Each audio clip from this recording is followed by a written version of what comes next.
Buenos días a todos. Yo soy Tyler, el fundador de Libertad Internacional, y aquí tenemos nuestro primer podcast que va a ser en español. Estoy muy contento a dar la bienvenida a Marisa, Marisa de Guatemala, que trabaja en House of Hope y también en la Casa de Manuel. Yo he conocido a Marisa por muchos años y de verdad me ha ayudado un montón. Ha apoyado a muchos de nuestros sobrevivientes y estoy muy agradecido que ella va a ser un discursante en esa podcast y sé que van a aprender mucho de ella.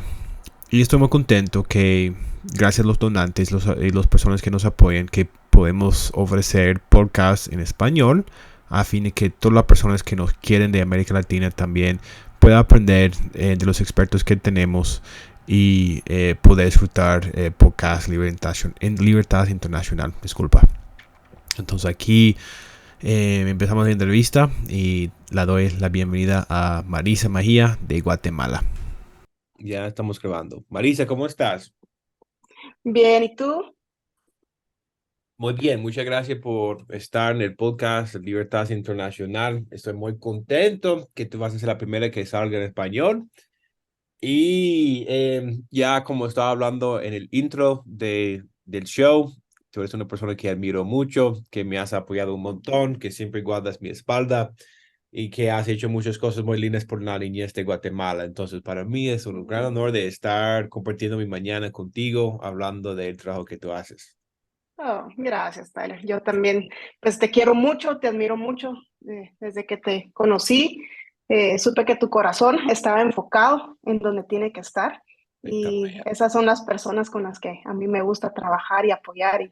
Y pues siempre sentí esa necesidad de estar a tu lado, ayudando a quienes nos necesitaban. Ahí está bella. Está bella, Marisa. Cuéntanos un poco la historia tuya. Tú eres una abogada en Guatemala. ¿Cómo llegaste a ser abogada? ¿Por qué no te enfocas en otra cosa donde se puede ganar más plata? Eh, Cuéntanos un poco de la historia tuya y cómo llegaste a trabajar tanto por la niñez de Guatemala. Bueno, yo desde pequeña quería ser abogada. Mi papá era abogado, mi mamá es abogada. Y siempre tuve esa idea que también iba a ser como ellos. Y cuando estaba en el colegio me empezó a gustar mucho todo el tema de los derechos de los niños.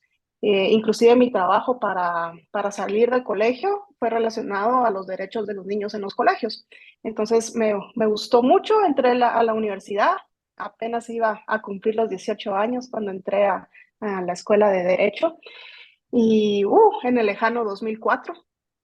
Eh, Ahí estuve, me encantó, me gustó mucho, me gradué de abogada en el 2011 y en ese entonces yo estaba trabajando en la Corte Suprema de Justicia, era asesora legal de uno de los magistrados de la Corte. Estuve ahí más o menos 4 o 5 años y entre los temas que más me apasionaban trabajar eran los relacionados a la niñez y teníamos mucho trabajo que se relacionaba con el Consejo Nacional de Adopciones, que es una institución más o menos nueva en Guatemala, que regula ahora todo lo relacionado a las adopciones, a los hogares de abrigo. Entonces, al terminar mi tiempo en la corte, eh, milagrosamente conseguí el trabajo en el Consejo Nacional de Adopciones y ahí estuve trabajando más o menos 9 meses y aprendí todo lo interno del proceso de la adopción, cómo evalúan a los niños, a las familias para poder ser adoptadas y me enamoré del tema, aún más. Era mi sueño trabajar en temas de niñez y ahí lo logré empezar ya realmente. Y pues esa fue mi historia, como empecé en temas de niñez y ahí empecé a estudiar más por mi cuenta, a leer un poco más sobre los derechos de los niños, a involucrarme en diplomados, en cursos y con gente que está metida en el tema. Em, Las adopciones, mencionaste mucho el trabajo de adopciones y cómo es el proceso en Guatemala. ¿Nos puede contar un poco de lo que haces ahorita de apoyando a los extranjeros o las familias a adoptar las niñas y los niños de Guatemala? Me imagino que no es un proceso fácil ni rápido. Entonces, cuéntame un poco de cómo haces este trabajo y los caminos buenos, algunos problemas que hay en el proceso. ¿Cómo es el proceso y por qué lo haces? Bueno, Guatemala ahorita no tiene en funcionamiento las adopciones internacionales. Únicamente hay adopciones nacionales. Entonces, cuando yo trabajaba en el Consejo Nacional de Adopciones, el CNA, ahí conocí a Diane Herman, que actualmente es mi jefa. Ella estaba en proceso de adopción de su hijo más pequeño. Entonces, yo le dije que cualquier asunto que necesitara mi ayuda, con todo gusto me podía hablar. Y pues cuando yo terminé de trabajar en el CNA, ella me habló para que le ayudara con un caso que ella tenía de 4 niños en el hogar que ella tiene. Entonces así me empecé a involucrar más en todo este tema de adopciones. Actualmente soy la directora del hogar House of Hope y también soy la representante legal del hogar Immanuel Hogar para Niños. Entonces nosotros como hogar no manejamos las adopciones como tal, pero sí cuidamos a los niños durante el proceso de protección hasta que se vayan con su familia o que vayan en adopción. Entonces aquí en Guatemala la adopción es bien sencilla y lo más importante es que es gratuita. Cualquier persona que sea guatemalteco o extranjero residente permanente en Guatemala puede adoptar. Hay ciertos lineamientos que hay que llevar, pero es un proceso sencillo, es rápido, es gratuito y el problema que tenemos es que todo el mundo quiere un bebé. Todos tenemos esa idea que si no es bebé, pues no, porque ya traen sus propias formas de ser que no se van a adecuar a las nuestras. Entonces, niños pequeños casi no hay para adopción, o sea, los que hay se van muy rápido y tenemos muchísimos, muchísimos niños de 5 años en adelante, grupos de hermanos o niños con necesidades médicas que no pueden ser adoptados. Entonces, mi trabajo en sí, en los hogares, ha sido velar porque los niños tengan una familia, ya sea que se vayan con su familia biológica, que tengan las capacidades para recibirlos y cuidarlos, o luchar para que se les declare en adoptabilidad y que el CNA les encuentre una familia. A eso me he estado dedicando los últimos 4 años, en luchar en los procesos judiciales para que dejen de estar institucionalizados. Entonces, ¿cuántas familias tú has juntado? Como apoyando a los padres, buscar un niño, una niña, un bebé. En total, en esos años que has ido trabajando adopciones, ¿cómo te explico? ¿Cuántas familias has completado? Yo creo que han sido tal vez unas 10 familias. Bacano. Ujú. Sí, ayer tuve una audiencia de un niño que casi va a cumplir 2 años de estar en el hogar y ayer lo declararon en adoptabilidad. Es decir, que próximamente va a tener una familia para siempre y va a dejar de estar en un hogar. Mm, también es el trabajo, Sí, Marisa. sí. Mencionaste muchas cosas de Guatemala y también el trabajo que haces ahorita. Podemos ir por las dos direcciones. Hablar primero de los ONGs con los cuales están trabajando o hablar Ujú. del sistema guatemalteca. ¿Cuál prefieres tú? Si quieres, hablemos de las ONGs con las que yo trabajo. Listo. Bueno, empezamos con la House of Hope. Yo creo que yo te conocí en House of Hope en un desayuno con Diane y ustedes yo creo que me llevaron ese mismo día. Conocí muchos niños, algunos jóvenes. Y fue una experiencia muy bonita y un lugar, como yo digo que House of Hope es un lugar muy sagrado, consagrado por el Señor. Entonces, cuénteme un poco de lo que hacen, cómo empezó, si te sientes cómoda de explicar esa historia, y lo que haces por el hogar ahorita y cuántos niños están apoyando mensualmente. Ok, House of Hope empezó en el 2015. Diane Herman y su familia vinieron a Guatemala después de que la hija de Diane Hope falleciera. Entonces ellos vinieron en un viaje de misioneros y luego se quedaron con la idea de hacer algo más que visitar. Entonces así fue como creó el hogar House of Hope. En su momento era para 15 niños y posteriormente fuimos creciendo hasta que hoy tenemos 23 niños. Hemos tenido muchos bebés, tenemos ahorita 8 bebés menores de 1 año La mayoría de los casos que tenemos son de niños abandonados en la vía pública al nacer. Tenemos muchos casos así. Y también Guatemala es un país en donde hay demasiado alcoholismo, sobre todo en la costa. Entonces hay muchos niños que llegan al hogar porque los padres alcohólicos los golpean, son negligentes, no les dan el cuidado necesario. Entonces esos son los casos que principalmente tenemos. Nuestro perfil es de niños de 0 a 6 años. Y como te decía, tenemos 23 niños. Ahorita, lastimosamente, tenemos a 2 niños que están enfermos. Un niño está hospitalizado, es un bebé, pero el diagnóstico es favorable. Estamos esperando que terminen las evaluaciones y que pueda regresar con nosotros. Y tenemos a otro niño que es todo un campeón. Tiene cáncer, ha estado con quimioterapias. Ayer fue el día de quimioterapia. Entonces, vino con nosotros cuando estaba finalizando su primer ciclo de quimioterapia y le faltan 2 ciclos más. Es un campeón, es increíble verlo. Él todos los días está bailando, cuando está esperando su quimio, él baila, es la persona más alegre del mundo y es una enseñanza de que a pesar de lo que estemos viviendo, hay que vivir la vida con alegría. Entonces, esas son de las cosas que más me encantan de mi trabajo, aprender de los niños. Entonces, tenemos 23 niños, tenemos un staff grandísimo a comparación de cuando, pues, tal vez cuando tú llegaste, no teníamos tanto personal, ahora pues tuvimos que crecer en personal y siempre pues tenemos ayudas de profesionales como trabajo social, psicología y hay otras organizaciones que nos ayudan con terapia del habla ocupacional y terapia de trauma, que es bien importante. Claro. Ay, qué trabajo tan bonito y tan difícil a la vez, ¿no?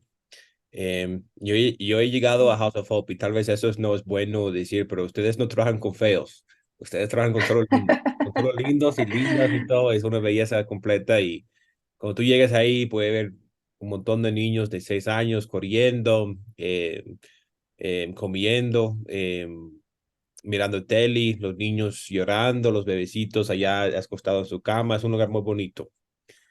Sí, es hermoso. ¿Y cuántos años tiene el chiquito que tiene cáncer? Tiene 3. Imagínate. Ay, Uh-huh. entonces, bueno, Sí, esperemos que todo salga bien. sí. Pero ese no es el único trabajo que tú tienes. Yo no sé cuánto, yo no creo de verdad que tú duermas. Yo nunca te he visto durmiendo ni nada, porque tú tienes otro trabajo en la casa de Manuel. Y también en Sí, Manuel, yo creo que yo he llegado más en Manuel que House of Hope, ¿verdad? Eh, sí. a mí me encanta ese lugar, me encantan los niños, me encantan las niñas que están ahí, me encanta la vista, me encanta todo. Entonces, cuéntanos un poco de esa casa y de lo que haces ahí, y cómo empezó y el trabajo que haces. Bueno, Immanuel Hogar para Niños nació en el 2020. Eh, recibimos a nuestra primera niña y es un hogar eh, fundado por personas coreanas americanas con el mismo corazón gigante que tiene Dayan. Son amigos de Dayan y por eso los conocí. Ella me recomendó para que los apoyara en todo el trámite de inicio del hogar y pues me quedé trabajando con ellos. Empezamos con apenas 10 niños y ahorita tenemos 20. Durante cuando empezamos en el 2020, en el año de la pandemia, entonces tuvimos que recortar personal, tuvimos que dejar de aceptar niños, porque pues era todo nuevo para nosotros y obviamente los fondos a través por lo de la pandemia pues se recortaron, ¿verdad? Pero Dios ha sido tan grande que de repente en el segundo año de pandemia llegamos a tener 36 niños de un solo. Nuestro perfil ahí es de 6 a 10 años, pero cuando son grupos de hermanos podemos tener más pequeños o más grandes. Así que actualmente la más pequeña tiene 5 años y la más grande tiene 16. Entonces es una variedad de edades preciosa, principalmente con más adolescentes.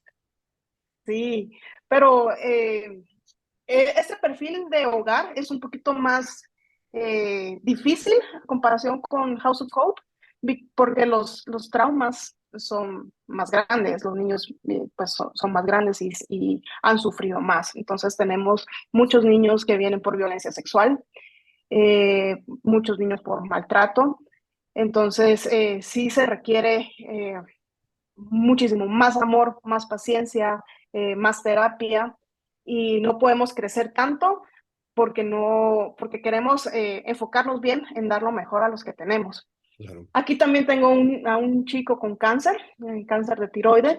Es un niño que es de un grupo de 6 hermanos.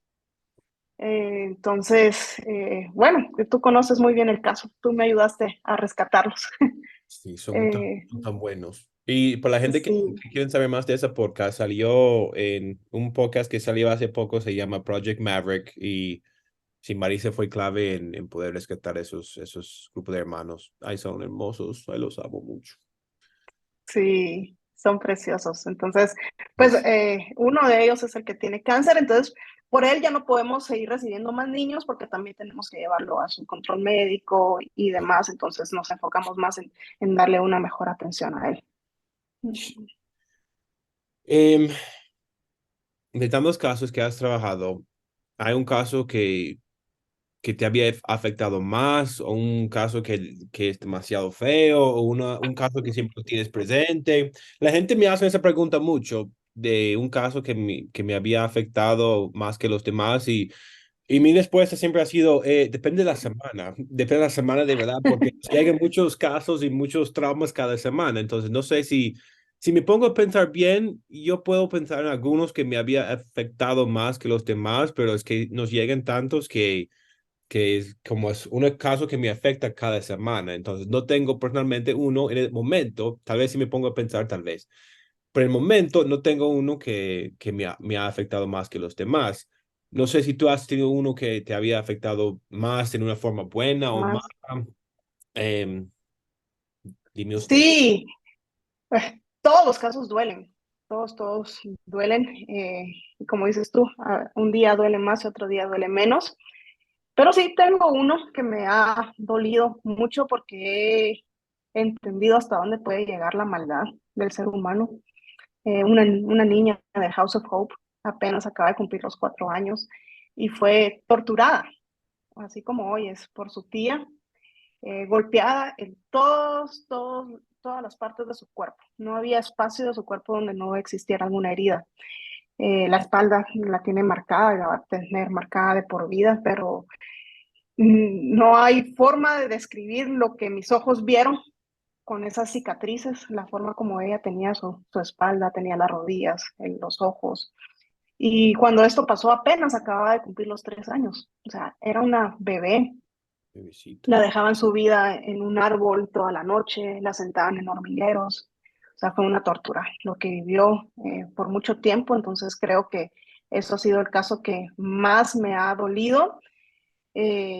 Costó que sonriera, costó que te dejara acercarte a ella, pero ahora la ves como la niña más feliz del mundo, pero cada vez que llora, yo me espanto y voy corriendo a ver qué está pasando, por qué llora, porque no Claro. quiero que sufra más en un momento de su vida. Sí, ese ha sido el caso que más me ha dolido. ¿Esa malparida tía está presa o no? Está en proceso de irse a la cárcel. Ay, qué malparida. ¿Y por qué hizo eso? ¿Porque es una malparido que Sí, no hay justificación, no había razón, simplemente tiene maldad en su corazón. malparido de puto? Sí. De verdad, como qué caso tan fuerte. Em, yo, yo quiero mucho a mi Guatemala. Guatemala es un país muy bonito, con muchas personas muy bonitas, volcanes, lagos, comida, cafecito, carne, todo lo tiene muy lindo. Pero los estudios que hacen la gente de Guatemala, de la justicia y todo esto, dicen que Guatemala es un lugar muy peligroso para ser niña y también para ser mujer. Y yo creo que el momento más fuerte donde el mundo se vio esto fue en 2017, con lo que pasó con Hogar Seguro. Y bueno, te quiero preguntar dos cosas. Uno es que ¿por qué Guatemala puede ser tan peligroso para ser niño, niña, mujer? ¿Qué puede hacer para cambiar todo esto? Y cómo lo que pasó en 2017 con ese fuego había cambiado el trabajo tuyo de trabajar con niños que están en una casa de acogida. O tal vez no había afectado ni nada, pero te quisiera hacer esas dos preguntas. Sí, bueno, Guatemala es un país que culturalmente está muy mal. Tenemos muy bajo nivel de educación y es algo que sinceramente no creo que vaya a cambiar, te podría decir, ni en los próximos 100 años. Eh, la corrupción es demasiado grande y a los corruptos no les conviene que el pueblo sea educado, que sea capacitado en normas de conducta y en temas que culturalmente en otros países ni siquiera se llegaran a pensar. Entonces, eh, Guatemala mira a la mujer como un objeto. Todavía estamos en esa época primitiva en la que la mujer es un objeto. Entonces, eh, hay varias entrevistas que le han hecho a presos por violación, en donde preguntan que por qué lo hicieron, por qué violaron. Y la respuesta es que se vistió provocativa, iba caminando con minifalda. Entonces, la culpa es de la mujer, porque iba caminando en la calle con minifalda. Entonces, ella provocó, no fue culpa de ellos, sino que la mujer provocó. Entonces, culturalmente ese es el problema, esa es la mentalidad. Y también hay que recordar que, pues, muchas de las violaciones en Guatemala ocurren en casa. Se cree que la niña tiene que pasar por el papá, por el abuelo, por los tíos, por los primos. Entonces se le resta todo el valor que una mujer pueda tener. Por eso es un país sumamente peligroso para ser niña, para ser mujer. Para ser niña indígena es mucho peor, ¿verdad? Entonces, ese es el problema que tenemos. Y con lo que pasó el incendio en el hogar seguro, sí, me cambió muchísimo. En ese año y unos meses antes o semanas antes de que sucediera, mi mamá había adoptado a dos niñas, que en la historia de ellas, en un principio, habían estado en el hogar seguro, pero la maestra del colegio de ellas luchó por ellas para que no estuvieran ahí y pidió que las trasladaran a un hogar privado. Entonces, cuando yo leí la noticia, dije, uff, pudieron haber sido mis hermanas las que estaban ahí en ese incendio. Entonces, obviamente, me cambió muchísimo en pensar en cada caso. Puedo ser yo, pueden ser mis hermanas, pueden ser mi familia. Y entonces lucho realmente como que si fuera mi familia, cada niño. Hace unos días estaba hablando con una de las niñas de Immanuel y ella estaba súper triste, estaba deprimida, diciendo que ojalá ella se hubiera muerto en lugar de su mamá y demás. Entonces yo tratando de hablarle le decía, mira, mi amor, tú sabes que yo no tengo hijos, pero ustedes son mis hijos. Tengo 43 hijos. Entonces, así de fuerte me cambió de ver a estos niños como mis hijos y de luchar por ellos como que si yo fuera la madre. Es un sentido muy lindo, Marisa, y estoy de acuerdo con lo que dices del machismo. Y creo que existe también aquí en los Estados Unidos, porque hay gente en los cortes aquí también que dice lo mismo también, que, que porque andaba con un mini, los violaron y todo, y todo estaba bien, y no saben por qué tienen la culpa. O muchos lo pasan en casa, piensan que porque están casados, los hombres se pueden hacer lo que quieran. Y entonces, yo creo que es un cambio que tiene que cambiar el mundo entero aún, que la mujer no es un objeto y una mujer se puede estar en la calle sin ropa, andando totalmente desnuda y no es una excusa para violarla. Entonces, no, muchas gracias por compartir sus sentimientos de todo esto y es un sentido muy bueno de pensar que cada niño, cada niña es su hijo para que de verdad se puede llegar a ser, y llegar a estar en un lugar muy bueno y no llegar a estar en un lugar como lo que pasó en un hogar seguro, porque hemos tenido algunos situaciones donde casi se pasó algo similar. No sé si recuerdas, hace como 2 años, yo conozco una niña que estaba en ese lugar donde las niñas subieron al techo y estaba como pensando de tirarse para matarlas. Y hubo muchas noticias, muchas cámaras, muchas personas tomando fotos Sí, y casi pasó algo similar, tal vez no tan fuerte, pero algo similar que se puede también dañar la reputación del Estado y causar la muerte de muchas niñas. Entonces, aún sí, que mejora mucho porque casi nos pasó algo similar algunas veces más. Marisa, la sí, otra pregunta que tengo es, me has contado mucho de su trabajo muy lindo, pero también de su trabajo súper feo, y en muchos casos muy duros y... si te sientes cómoda, igual si no tienes cómoda, no tienes que contestar y podemos por esa parte del podcast si quieres, pero eh, hablar de cómo su fe, de cómo puede, como mirando tantas cosas tan feas, cómo uno se puede creer un Dios justo y reconocer que ese trabajo que tú haces es de Él, porque como los nombres como Emmanuel, House of Hope, eso tiene que salir, me imagino, de corazones cristianos por los nombres que llevan. Entonces, ¿cómo usted puede trabajar en estos casos tan difíciles, tener su fe? Y si tienes fe o no tienes fe, no sé, bueno, sí sé, pero quiero que me lo digas. ¿Cómo llegaste a tener tanta fe en que hay un Dios justo? Sí, bueno, este tema de la fe ha sido un tema súper difícil para mí. Yo cuando empecé a trabajar, yo no era creyente, yo no creía en nada. Eh, y había pasado muchos años de mi vida justificando o culpando a Dios por toda la maldad que existía. O sea, ¿cómo puede existir Dios si pasa esto, pasa lo otro? Pero en mi camino en House of Hope, Diane y junto con otra su amiga prácticamente me agarraron de la mano y me dieron una respuesta para todo, hasta que realmente después de muchos estudios y demás decidí que sí, que iba a creer en Dios. Y ha sido un viaje muy bonito y muy difícil a la vez entender lo que tú me estás preguntando. Claro. Pero yo creo que la respuesta es sencilla. La maldad del mundo no viene de Dios, viene del ser humano. Y nosotros tenemos la libertad de elegir entre hacer bien o hacer el mal. Y las acciones malas del ser humano no se las podemos, eh, no le podemos echar la culpa a Dios. Tenemos que ser responsables y asumir las consecuencias de una sociedad en descomposición y que solo trabajando, siguiendo el ejemplo de Jesús, vamos a poder cambiar esa sociedad. Y nuestras semillas son estos niños que están con nosotros ahorita, para que en un futuro pues todo esto ya no se repita. Entonces, esa es mi idea, saber que lo malo que pasa no viene de Dios, viene del ser humano y sus malas decisiones. Ay, qué linda respuesta. Y qué bueno que yo estaba en un podcast ayer hablando de la fe y yo les decía que yo no soy tan bueno en la fe. Tal vez yo tengo momentos muy altos, muy religiosos y otros momentos donde no soy tan religioso y digo cosas feas o hago cosas feas. Pero Dios tiene una manera muy lindo de mostrarme que Él está en control y que Él quiere más a nuestros niños que nosotros.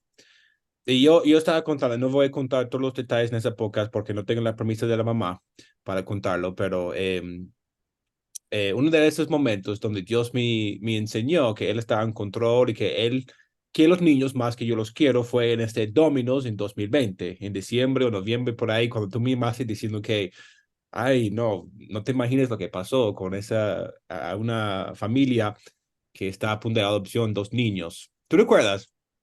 Sí. Sí, creo que se me viene el caso y tal vez un día regresemos a esa podcast para contar la historia, pero esos audios yo los tengo todavía de la mamá matando y llorando como, ay, no puedo creer que esos son los niños y nosotros hicimos todo en nuestra posibilidad y tuvimos que soltar el poder porque ya después el Estado guatemalteco los llevaron los niños y nosotros lo pedimos en la oscuridad del Estado. Y saber que esos niños se encontraron otra vez en la familia, en una familia muy sana, muy amiga, esto fue una cosa de Dios que él nos mostró su control y su amor y yo estaba en un punto muy bajo, como, ay, no, es que Sí. Dios dio una pandemia y tantas violaciones, toda esa vaina. Y Dios tiene una manera muy linda, como un papá, decir que yo sé que usted está enojado conmigo, pero ahí le voy a mostrar mi poder, mi amor, para que tú sepas que yo los quiero más a esos niños que tú los quieres. Y también que ese trabajo es bendecido por mí. Entonces siempre me gusta que la gente comparten de su fe y todo eso, porque mi fe no es perfecto y va un camino así, como subiendo, bajando. Entonces muchas gracias por contar la experiencia con su Sí. fe también. Marisa, ¿algo Sí. que faltamos o algo que más que quieres decir? ¿O cómo las personas se pueden encontrar contigo si quieren apoyar a Manuel o House of Hope? ¿Cómo los pueden encontrar? Bueno, House of Hope, yo creo que la página web es houseofhope.life. Y en Immanuel, yo creo que es Emmanuel, ah, uf, no me recuerdo. No me Sí, recuerdo la página web de Immanuel, sí, pero yo te la mando y tal vez tú puedas eh, sí, en los show notes de decirlo del después. podcast, cuando la gente los está escuchando, ahí aparecen las notas y toda la vaina. Les voy a Ujú. poner los links de House of Hope y también de Manuel para que la gente si quiere donar algo o compartir algo, se puede meterse ahí y ojalá que se pueda hacer una donación a ustedes. Sí, ojalá y que pues conozcan el trabajo que estamos haciendo y que tú nos has ayudado muchísimo. Eh, También yo creo que Dios te puso en mi camino porque sabía que te iba a necesitar muchas veces. Sí. Y pues gracias por todo lo que has hecho siempre. No, gracias a ti. Yo creo que Dios te puso en mi camino porque él dio hambre ese día que fuimos a comer eso fue en 2018. Sí, yo creo que sí. Ah, sí, qué momento tan lindo. Con los misioneros, ¿cierto? Hubo algunos Ajá, misioneros que construyen casas, ¿cierto? sí, sí, Mackenzie estaba, ¿cierto? Jessica estaba, Diane estaba. Sí, ese fue un momento sí. muy lindo. Sí, sí, estuvo súper bien haberte conocido y pues no, sin imaginar que íbamos a trabajar juntos en tantos Claro. casos. Pero nos falta mucho de hacer, ¿no? Es que hay mucho maldad en ese Bueno, mundo y hay muy pocas niñas que sufren tanto como las niñas de Guatemala, entonces sí, nos toca hacer mucho más. sí, poco a poco. Bueno, Marisa, muchas gracias por estar. Fue un honor de tenerte en el podcast, gracias por compartir tantas cosas tan bonitas, tan duras y espero que te conectas otra vez al podcast cuando tenemos que hablar otra vez. Sí, con gusto. Tú me dices cuándo.